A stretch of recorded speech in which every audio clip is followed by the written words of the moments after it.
Goeiemôre broers en susters. Baie welkom by ons erediens. Mag ons vandag ook ons Here wat opgestaan het uit die dood, opgevaar het na die hemel, sy naam ook loof en prys as gemeente saam.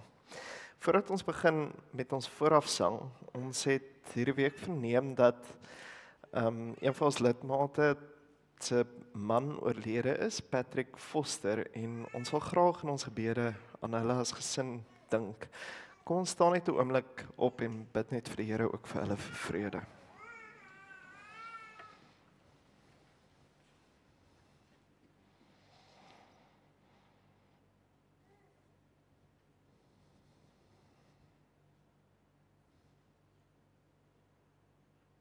Baie dankie.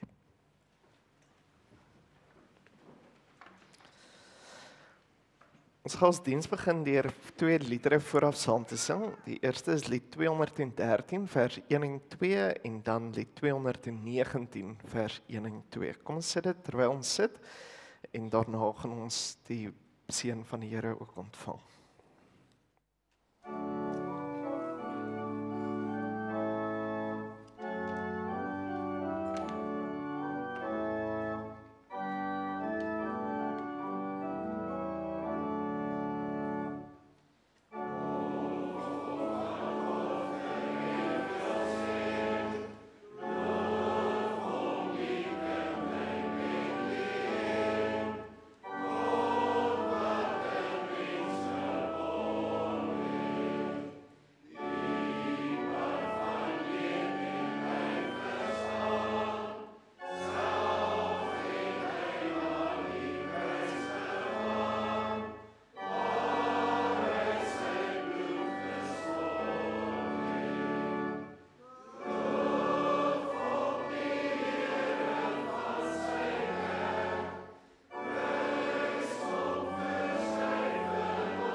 Geliefdes, ons hulp is in die naam van die Here wat die hemel en die aarde gemaak het.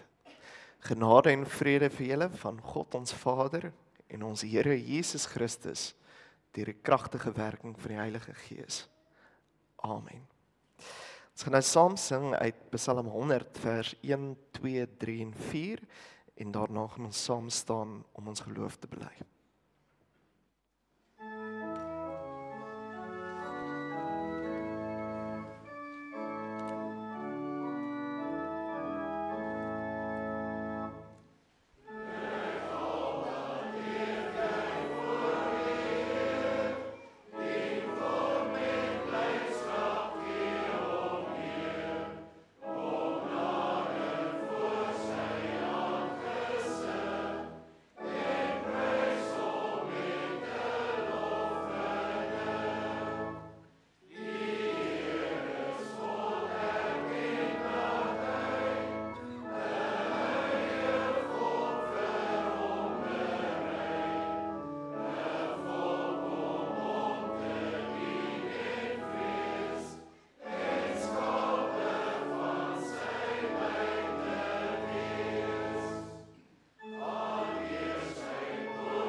Geliefdes, ons gaan nou staan en ons geloof in ons harte saam bely. Ons gaan ook in die prediking hoor dat die wese van God, of ons liefde wat ons vir mekaar moet uitleef, is gegrond in die wese van God. So dit wie hy is, spoor ons aan om mekaar lief te hê. Terwyl ons geloof bely, is dit belangrik om te sien hoe lief God ons het, en dit werk die liefde vir ons naaste ook in ons harte. Kom ons sê die volgende woorde ook in ons harte saam. Ek glo in God die Vader, die Almagtige, die skepper van hemel en aarde.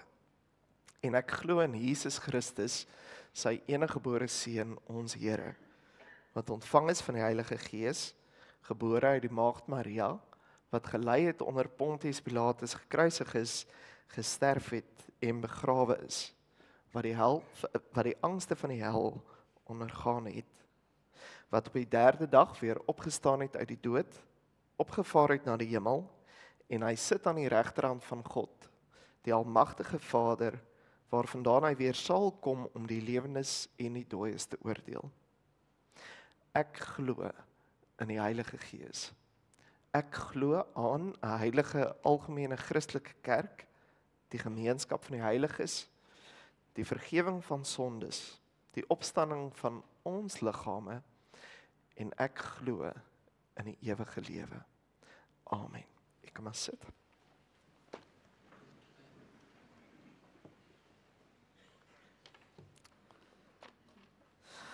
Ons gaan vandag weer saam lees uit die wet van die Here uit Eksodus 20. Eksodus 20 vanaf vers 1 tot en met vers 17. In 1 Johannes 3 wat ons vandag as deel van ons prediking gaan luister, deel van die woordverkondiging, word die klem daarop gelê dat ons mekaar moet lief hê. En dit is natuurlik die opsomming van die wet van die Here, die 2 tafels van die wet van die Here.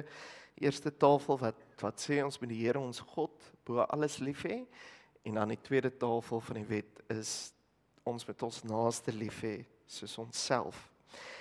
Kyk bietjie die klem van die Here op die wet. Hy het sy volk gered uit slawerny, en nou is hulle deel van sy huisgesin, en hy wil hê sy huisgesin moet binne hierdie reëls wat hy vir hulle stel leef. En dit geld vandag nog steeds vir ons. Ons as God se huisgesin wil binne sy reëls leef. en daarom wil ons mekaar ook lief hê. Kom ons luister na die wet van die Here uit Eksodus 20. Toe het God al hierdie gebooie aangekondig. Ek is die Here jou God wat jy uit Egipte uit die plek van slawerny bevry het. Jy mag naas my geen ander gode hê nie. Jy mag nie vir jou 'n beeld of enige afbeelding maak van wat in die hemel daarbo of op die aarde hieronder of in die water onder die aarde is nie. Jy mag hulle nie vereer of dien nie, want ek, die Here jou God, eis onverdeelde trou aan my. Ek reken kinders die sondes van hulle vaders toe, selfs tot in die 3de en 4de geslag van die wat my haat, maar ek betoon my liefde, tot aan die 1000ste geslag van die wat my liefhet en my gebooie gehoorsaam. Jy mag die naam van die Here jou God nie misbruik nie, want die Here sal die een wat sy naam misbruik, nie ongestraf laat bly nie. Sorg dat jy die Sabbatdag heilig hou. 6 dae moet jy werk en alles doen wat jy moet, maar die 7de dag is die Sabbat van die Here jou God. Dan mag jy geen werk doen nie. Nie jy of jou seun of jou dogter of die man of vrou wat vir jou werk, of enige dier van jou of die vreemdeling by jou nie. Die Here het in 6 dae die hemel en alles daarin gemaak, die aarde en alles daarop, die see en alles daarin. Op die 7de dag het hy gerus en daarom het die Here dit as 'n gereelde rusdag geheilig. Eer jou vader en jou moeder, dan sal jy lank bly woon in die land wat die Here jou God vir jou gee. Jy mag nie moord pleeg nie, jy mag nie egbreek pleeg nie, jy mag nie steel nie, jy mag nie vals getuienis teen 'n ander gee nie, jy mag nie iemand anders huis begeer nie, jy mag nie sy vrou begeer nie, ook nie 'n slaaf of slavin, 'n bees of 'n donkie, of enigiets anders wat aan hom behoort nie.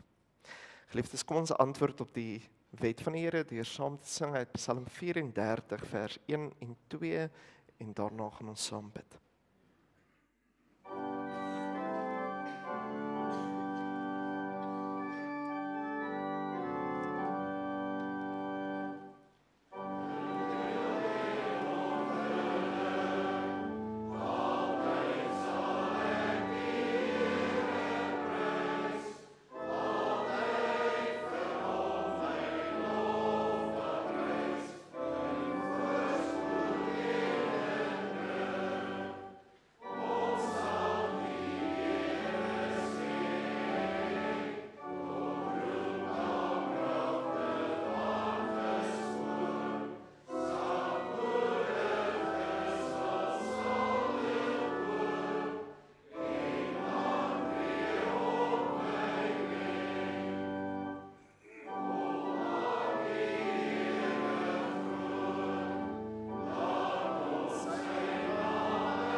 Kom ons bid saam.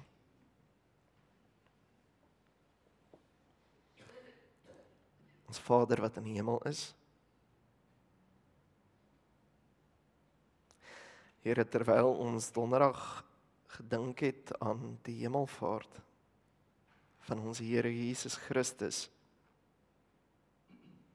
het dit ons harte gevul met blydskap. Want ons het in besonder gehoor dat ons kinders van God is. Dit is wie ons in ons wese is. Omdat ons deur die Heilige Gees in U glo, weet ons dat ons nou alreeds U kinders is en U is ons Vader. En Here, U liefde aan ons is nie soos mense liefde nie. Ons is nie net die naamkinders nie, maar U is werklik ons Vader, wat vir ons sorg, wat vir ons lief is. wat die Seun vir ons gestuur het.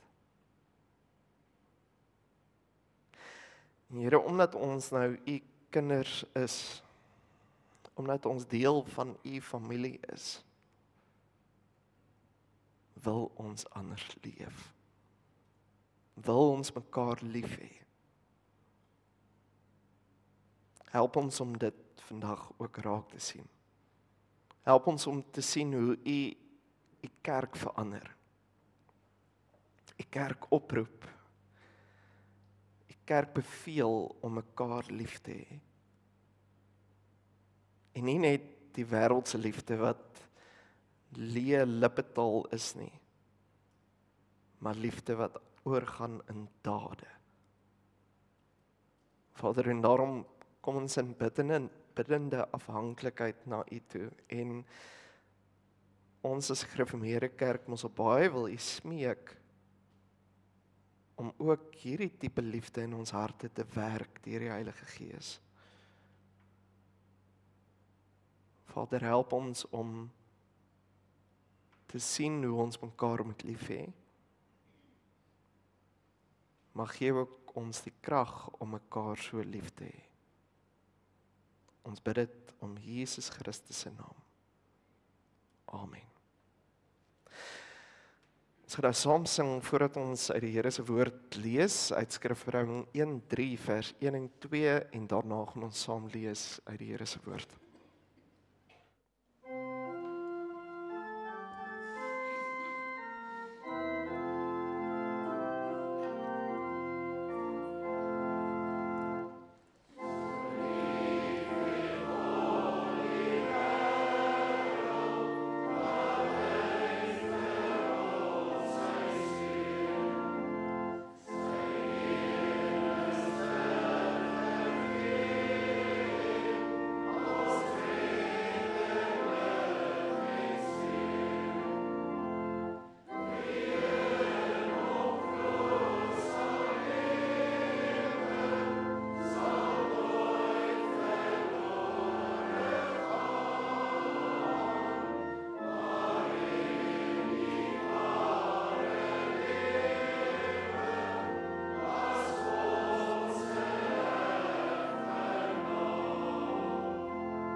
Ons skriflesing kom vandag uit 1 Johannes 3 vanaf vers 11 tot en met vers 24.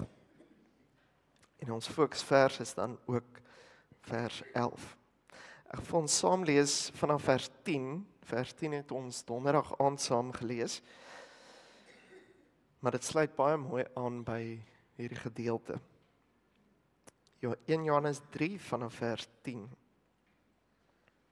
Hieraan is dit duidelik wie kinders van God en wie kinders van die duiwel is.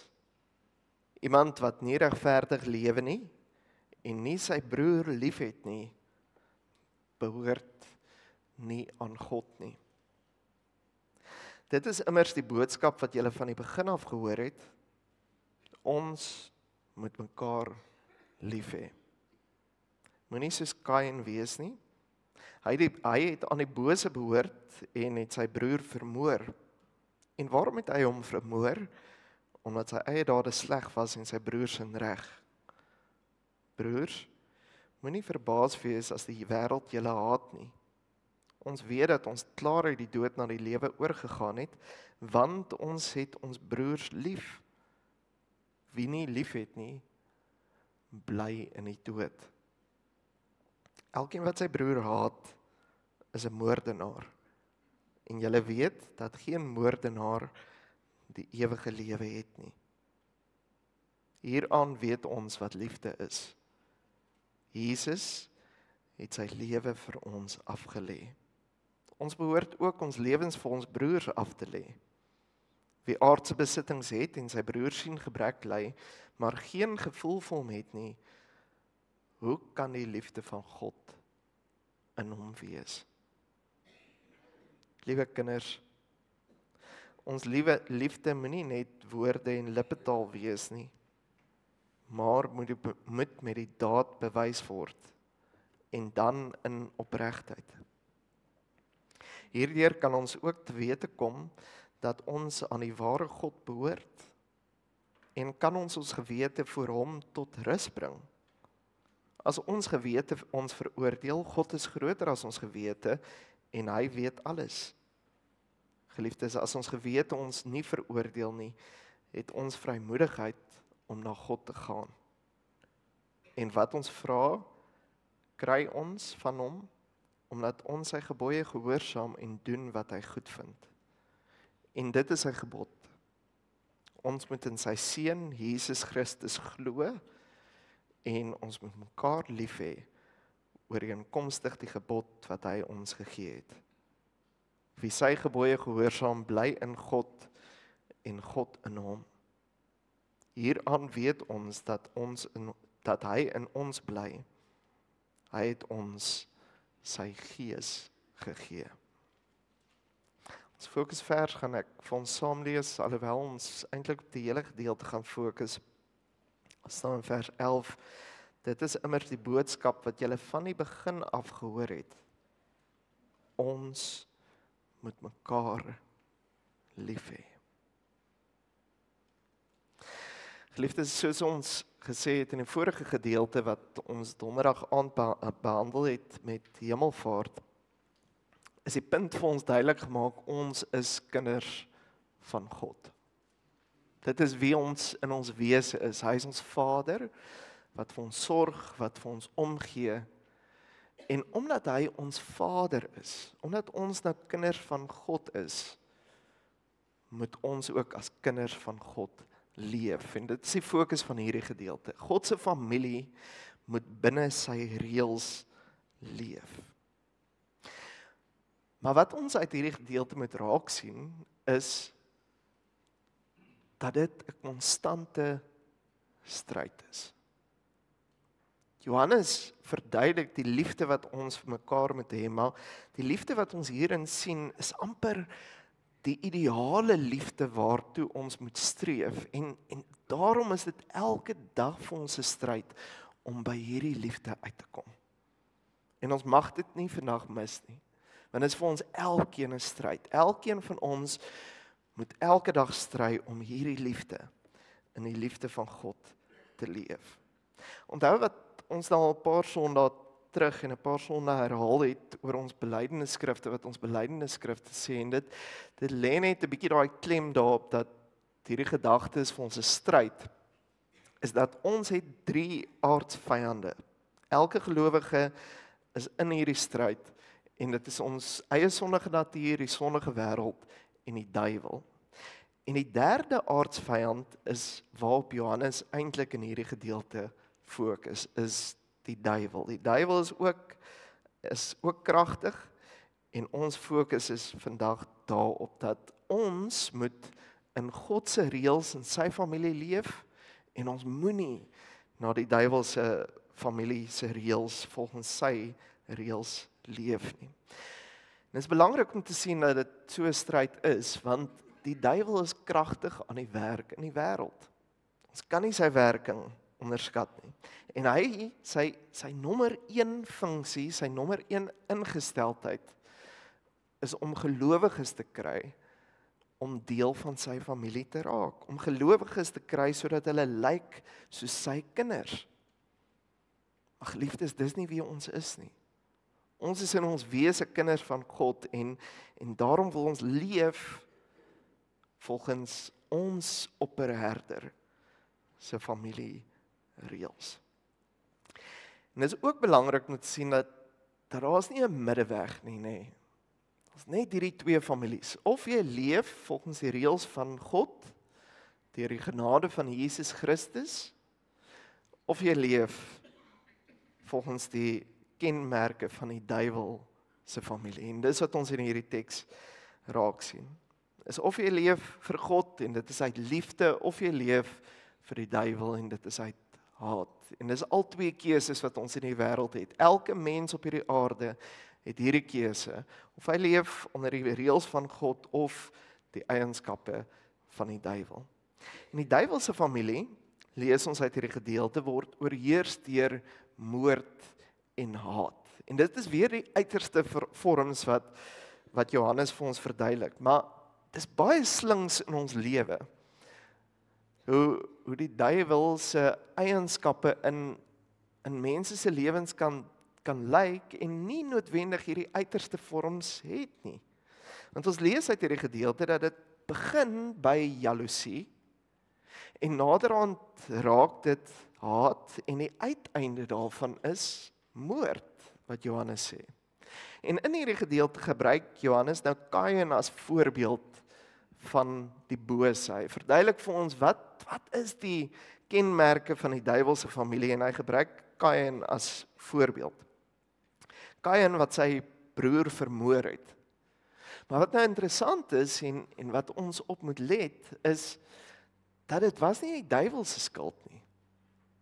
Nêrens in die Bybel word die skuld vir Kain se sonde of Adam en Eva se sonde voor die duiwel geplaas en Kain het ook nie voorreg om te sê maar die duiwel het vir my dit gesê en daarom is dit die duiwel se skuld nie. Nee, dit is Kain se skuld. En ons lees dit baie duidelik in hierdie gedeelte. Hy sê in hierdie gedeelte in vers 12, moenie soos Kain wees nie. Hy het aan die bose behoort en hy het sy broer vermoor. En waarom het hy sy broer vermoor?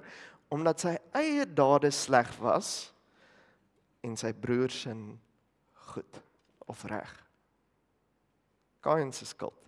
Ons sien dieselfde in Genesis 4 vers 6 waar daar staan die Here praat met Kain voordat hy sy broer vermoor. Dan sê hy vir Kain, waarom is jy kwaad? Waarom is jy bedruk? Wag dan nie vir jou blydskap as jy goed doen nie. As jy nie goed doen nie, die sonde wag jou in daar buite en hy wil jou in sy mag kry.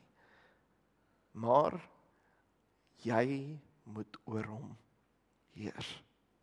Geliefdes, so het elkeen van ons die keuse in ons lewe om oor die bose te heers. Ons het hierdie aardsvyand, maar dis jou plig om daaroor te heers en die Here te dien. Nog 'n teks wat dit vir ons illustreer dat dit ons plig is om oor ons sonde te heers, is natuurlik Jakobus 1 vers 13 tot 15.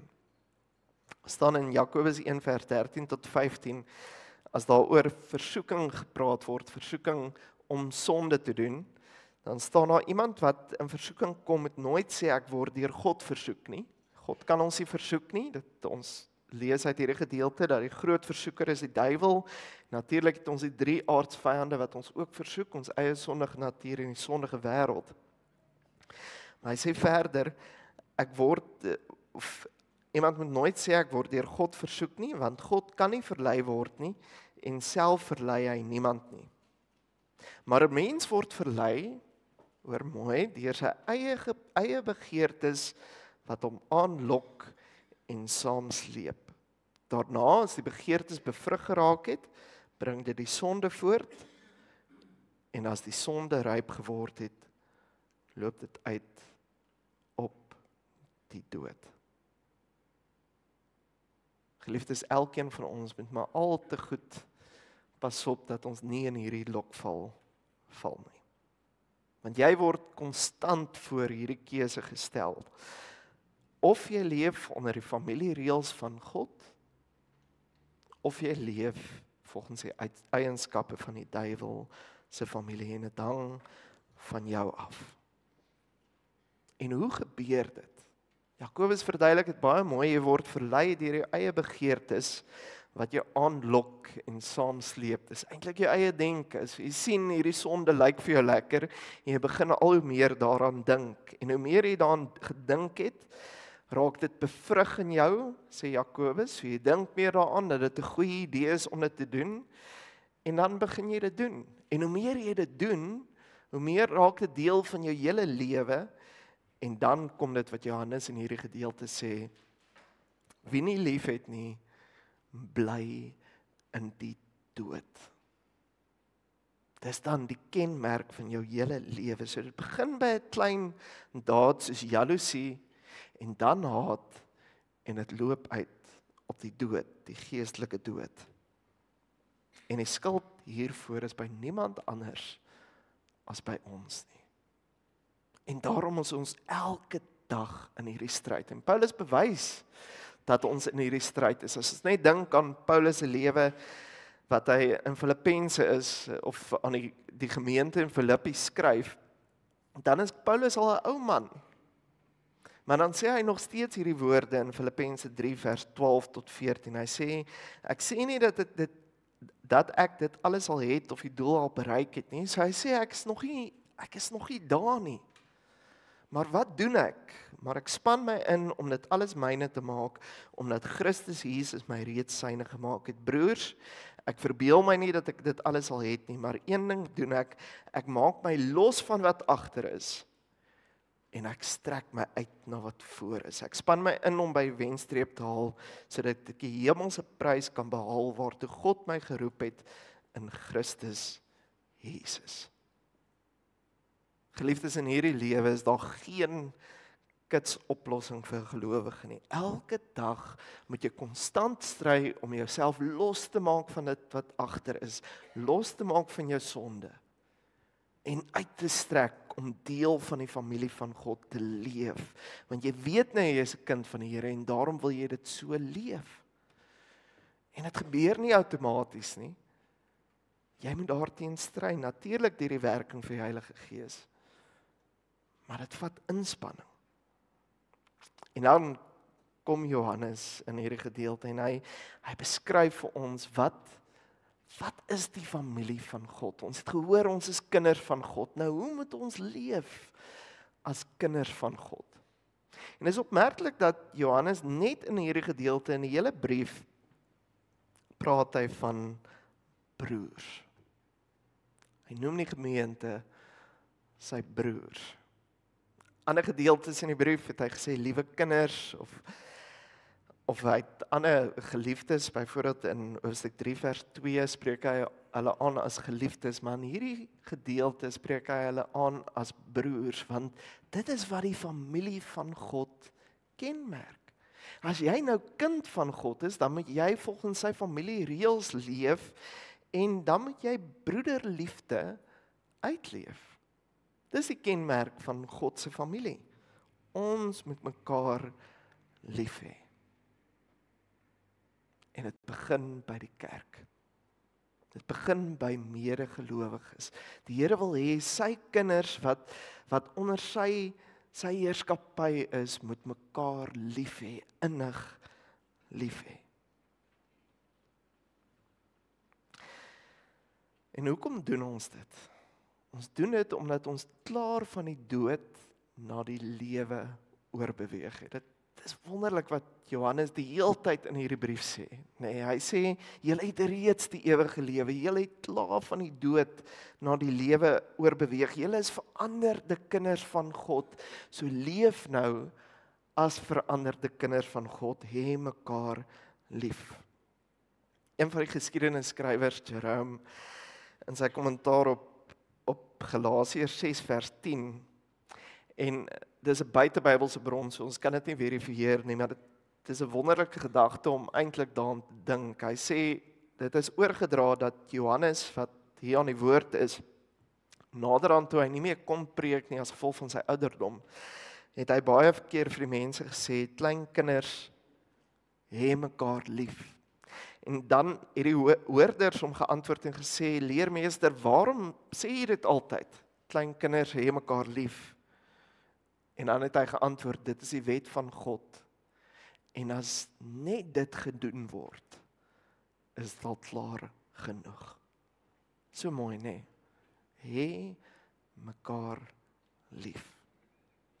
Dis die fokus.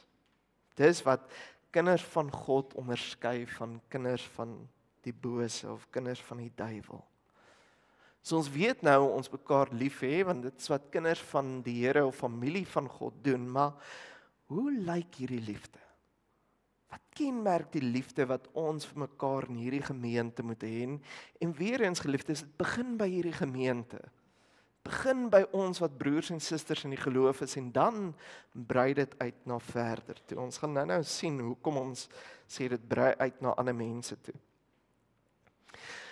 Maar hierdie liefde wat ons vir mekaar moet hê, is gegrondves in die wese van God. God is in sy wese liefde, sê Johannes. God is liefde, hy het vir ons dit kom wys, hy het deur sy woord, deur die geopenbaarde woord, die ewige woord, Jesus Christus, het hy vir ons kom wys wat liefde is, en die liefde wat Christus vir ons gewys het, is uiterste liefde. Dit is die teenoorgestelde van Kain se lewe. Kain het haat en moord voorgestel, maar Christus kon sterf vir moordenaars. Christus kon sterf vir mense wat hom haat, sy vyande. Ons lees dit in Johannes 10 vers 12, Johannes 10 vers 12. En as ons nie lief het nie, dan is dit eintlik oneerbiedigheid teenoor die liefde van Christus, en daarom wil ons mekaar vurig lief hê. Want kinders van God wil die liefde van Christus naboots teenoor mekaar. En weet jy, die Here se liefde is meer as net woorde. Mense sê baie keer goed, en ons kan dit opreg bedoel, dat ons vir mekaar sê ons het mekaar lief. Maar dis baie min dat ons oorgaan in dade en dit vir mekaar wys, en dan is die liefde nutteloos, maar die Here se liefde word vir ons gewys deur sy daad aan die kruis, dat hy vir ons sondes gesterf het. En dis die voorbeeld wat ons wil volg. En nou gee Johannes in hierdie gedeelte vir ons 'n voorbeeld van hoe moet 'n gemeente se liefde lyk? Hoe moet ons mekaar as broers en susters lief hê? En hy fokus op vers 17 daarop. Hy sê, wie aardse besittings het en sy broer sien gebrek ly, maar geen gevoel vir hom het nie, hoe kan die liefde van God in hom wees? As ek hierdie gedeelte lees, ek persoonlik, dan kry ek eintlik so 'n bietjie koue rillings, nê. Want die vraag kom by my op, is my liefde soos dit? En dan is die antwoord eintlik nee. Hy sê, liewe kinders, ons liefde moet nie net woorde en lippetaal wees nie, maar moet met die daad bewys word en dan in opregtheid. So wat die Here hierdeur vir ons sê is, ons as sy familie moet mekaar so lief hê, dat ons mekaar help. En hy gebruik maar een voorbeeld van finansiële hulp. As jy finansies het en jy sien jou broer gebrek ly en jy gee nie vir hom iets nie, jy help hom nie, dan is die liefde van God nie in jou nie. Maar dit gaan ook verder. Dit gaan nie net oor finansiële hulp nie, want ons het baie seer in ons gemeente. Emosionele seer, fisiese seer. Daar's ondenkbaar seer wat ons het. En die punt hier is dat ons mekaar so lief sal hê, dat ons nie net vir mekaar sê ek bid vir jou of ek dink aan jou nie, maar dat ek dit sal bewys. Dat ek vir iemand wat deur 'n donker tyd sal gaan, sal bewys dat ek daar is vir hom deur koffie saam met hom te gaan drink. Dat ek deur iemand wat deur siekte gaan, dit sal bewys deur my dade. En dit is wat liefde in 'n gemeente, in 'n familie van Christus moet wees. Ons moet sien dat ander mense nood het en dan moet ons daartoe tree en hulle help. En dit gaan oor emosionele ondersteuning, begeleiding, aanmoediging, wat hulp mense ook al nodig het. En dis die liefde wat Christus vir ons gehad het, en dis die liefde wat ons vir mekaar moet hê. Maar dit gaan nie net oor die gemeente nie. Dit gaan ook verder. Dat ons mense buite die gemeente, ander mense, selfs ons vyande moet lief hê, soos Christus lief gehad het. Dis die tipe liefde wat ons lewe moet kenmerk. En nou is daar iets wonderlik wat Johannes in hierdie gedeelte sê. Hy sê, as ons so lief het, dan kry ons sekerheid in ons geloof. Hy sê, ons sal ons hart voor hom gerus stel, as ons so leef. Sê in vers 19, ek wil dit tog vir ons lees, hierdeur kan ons ook te wete kom dat ons aan die ware God behoort en kan ons gewete tot rus bring. As ons gewete ons veroordeel, God is groter as ons gewete en hy weet alles.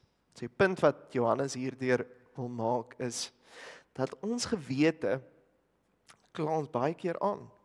Ons gewete kan ons aankla dat ons wonder, is ek nou waarlik 'n kind van die Here? Glo ek genoeg in hom? En wat hy hierdeur sê is, as jy mekaar liefhet, as jy in hierdie liefde leef, en ons as gemeente mekaar liefhet, en dit vir mekaar wys in opregtheid, dan is dit 'n bewys van ons geloof, en dit stel jou gewete tot rus in die Here. En selfs as dit nie jou gewete tot rus stel nie, dan kan jy weet, God is groter as jou gewete, hy is almagtig, en hy weet jy is nietig, en dit stel ook jou gewete tot rus. Ons gewete kan ons dalk om die bos lei, maar dit kan nie die Here om die bos lei nie. En geliefdes, dit is 'n baie skrikwekkende gedagte vir mense wat nie opreg liefde betoon aan ander mense nie, maar 'n wonderlike gedagte vir ons wat as kinders van God wil leef en opreg mekaar liefhet. Want as ons hierdie liefde teenoor mekaar uitleef, dan weet ons is werklik kinders van die Here. En hy ken ons sonde, hy ken ons versoekings, hy ken ons worsteling, maar hy ken ook ons liefde. En as jy so uit liefde leef, dan het jy vrymoedigheid om ook tot die Here te bid. En dis wat hy in die laaste gedeelte vir ons sê. Hy sê in vers 21 en 22, geliefdes, as ons gewete ons nie veroordeel nie, het ons vrymoedigheid om na God te gaan. En wat ons vra, so dit is deur gebed, kry ons van hom, omdat ons sy gebooie gehoorsaam en doen wat hy goed vind. So wat Johannes nie hierdeur sê, of iets wat hy nie sê nie, is, hy sê nie, jy doen al die regte dinge en dit is hoekom die Here jou gebed verhoor nie. Hy sê, wanneer jy in sy liefde leef, so wanneer jy Christus se liefde teenoor mekaar in die gemeente uitleef en teenoor ander mense daar buite, dan stel dit jou gewete gerus, so jy weet jy is 'n kind van die Here, want dit is net deur sy krag, deur die werking van die Heilige Gees, wat jy sy liefde kan uitleef. Maar nou het jy ook vrymoedigheid om na God toe te gaan, want jy weet jy is in 'n lewende verhouding met jou Vader. En wat jy vra van hom, vra jy volgens sy wil. Dis weer eens die intieme verhouding wat jy met die Here het, en uit hierdie intieme verhouding het jy mekaar lief, en ander mense lief, en uit hierdie intieme verhouding bid jy. En omdat jy tot die Here se wil bid, volgens sy wil bid, dis hoekom hy ons gebede verhoor. So wetsonderhouding is nie die grond van gebede wat verhoor word nie. Dit is ons verhouding met die Here en die feit dat ons volgens sy wil bid, dat hy ons gebede verhoor. En dan is daar 'n finale troos wat hy in vers 24 sê.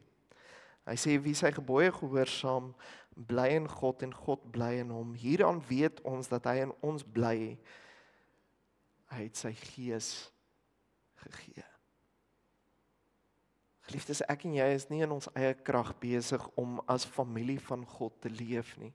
Ons is kinders van God omdat ons glo in Jesus Christus en daarom weet ons, hy het sy Heilige Gees gegee wat kragtig in ons werk, maar nou wil ons deur die krag van die Heilige Gees ook leef. En daarom moet ons elke dag ingesteld wees om sy liefde teenoor mekaar uit te leef. Geliefdes, ten slotte,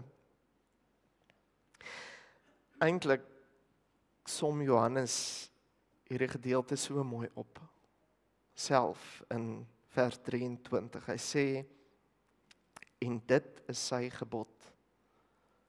Ons moet in sy seun Jesus Christus glo en ons moet mekaar lief hê ooreenkomstig die gebod wat hy ons gegee het. Geliefdes, mag dit ons saam wees hier as gemeente in Mosselbaai, maar ook in ons wyke en blokke, mag dit ons gemeente wees kenmerk. Dat ons werklik lief is vir mekaar. Omdat dit gegrond is in die wese van God. Dit is wie hy is liefde. En ons wat as deel van sy familie wil leef, wil mekaar lief hê. Ons broers en susters in die geloof. En dan wil ons nie net mekaar lief hê nie, ons wil dit ook laat uitgaan na buite toe, want dis hoe ons die liefde van God aan ander mense verkondig.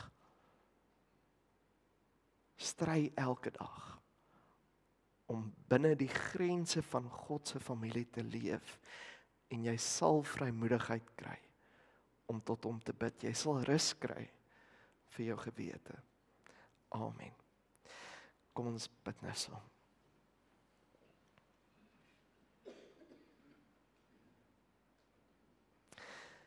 Here, u liefde vir ons is bo ons begrip.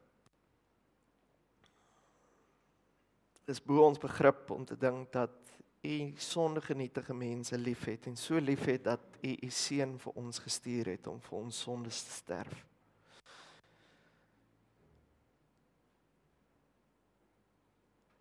Here, dankie dat u u Heilige Gees aan ons gee. Want u Heilige Gees maak ons tot kinders van u. Maar nou weet ons dat u Heilige Gees nie ons soos robotte maak nie. Hy werk nie in ons in terme daarvan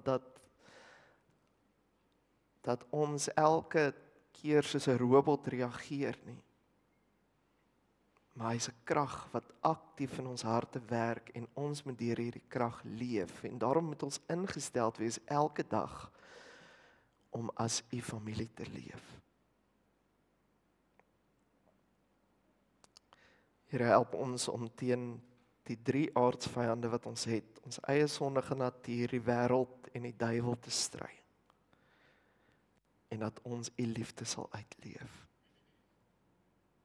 Boontoe waar ons as gemeente ook so. Help ons om aan nuwe maniere te dink, hoe ons mekaar beter kan leer ken. Mekaar se behoeftes kan leer ken. Want as ons nie mekaar se behoeftes ken nie, dan kan ons dit ook nie vir mekaar wys en liefde vir mekaar wys nie.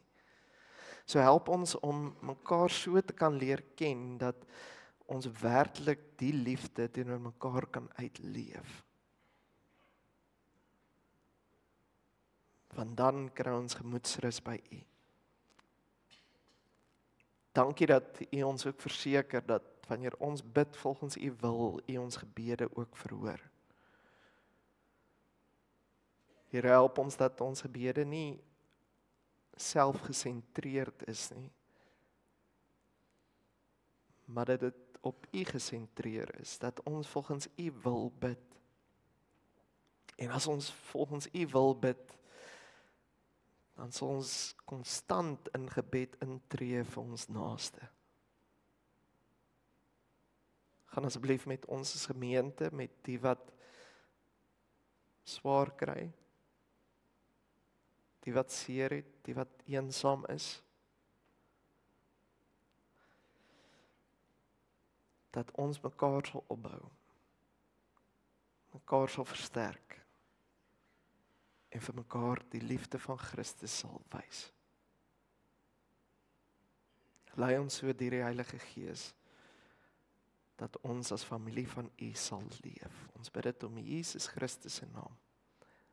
Amen. Broers en susters, daar is nou geleentheid vir die insameling van die liefdegawes en daarna gaan ons saam sing uit lied 241 vers 1 en 3.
Die Here sal julle seën en julle beskerm.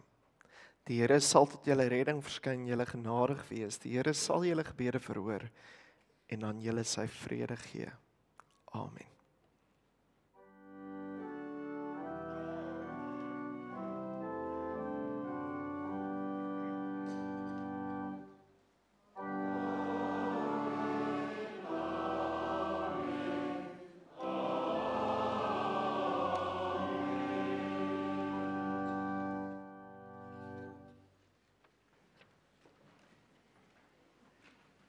Geliefdes, net die volgende afkondigings namens die kerkraad.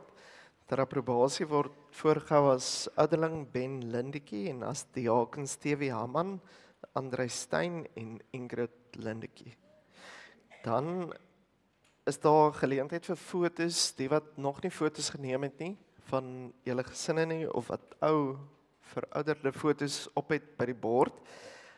Kyk asseblief by die saal agter, Martie Rotier gaan daar wees, daar's 'n skerm opgesit en julle kan mooi daar gaan fotos neem asseblief. Dan herinner ons aan almal aan die Bybelse ete Vrydag, wat hier by die kerkgebou is. As jy nog nie jou naam opgeskryf het nie, gaan skryf dit asseblief by die saal by die kiosk op. Ons het ook 'n nuwe lidmaat in ons gemeente, Chris en Karen Kutse. Hulle is in Grootbrak. Is julle dalk hier vanoggend? Chris en Karen Kutse. Julle kan dalk net so vinnig opstaan, dat ons net sien hoe julle lyk. Dankie. Baie welkom, amper sê ek baie geluk. Baie welkom in ons gemeente en mag die Here julle ook met julle gawes in ons gemeente gebruik. Dankie. Enige ander algemene afkondigings wat ek dalk vergeet het? Voor die lief en leed, dink ons in ons gebede aan Laurens en Rensha van der Linde. Rensha se pa is baie siek en nog steeds in die hospitaal en ons bid ook vir julle vir hierdie tyd. Dan het ons gehoor ons het voor die diens ook daaraan gedink, Patrick Foster wat hierdie week oorlede is en ons dink in besonder aan Petrie en Bernard en Santi en die res van die familie, dat hulle ook die troos van die Here in hierdie tyd mag beleef. Elia ter Blanche is nog steeds weer in die hospitaal. Dit is 'n kleintjie in ons gemeente, hy het RSV en hy was uit die hospitaal uit en hy is weer terug in die hospitaal, so ons dink ook aan hom in ons gebede. Dit gaan lyk vir my beter met hom, maar hy moet nog behandeling kry dat die vog van sy longe ook af kan gaan. Theo Craigs gaan hierdie week vir prosedure in die Kaap, so ons dink ook aan hom in ons gebede, en dan ook Nico Lemmer kry operasie aan sy gewrig donderdag, so ons dink ook aan hom, en mag die Here julle almal ook seën en sy vrede ook vir julle gee. Is daar nog enige ander lief en leed? Ek sien in die Kompas, Elma Venter, dit is die skoondogter van Martin en Annetjie Venter.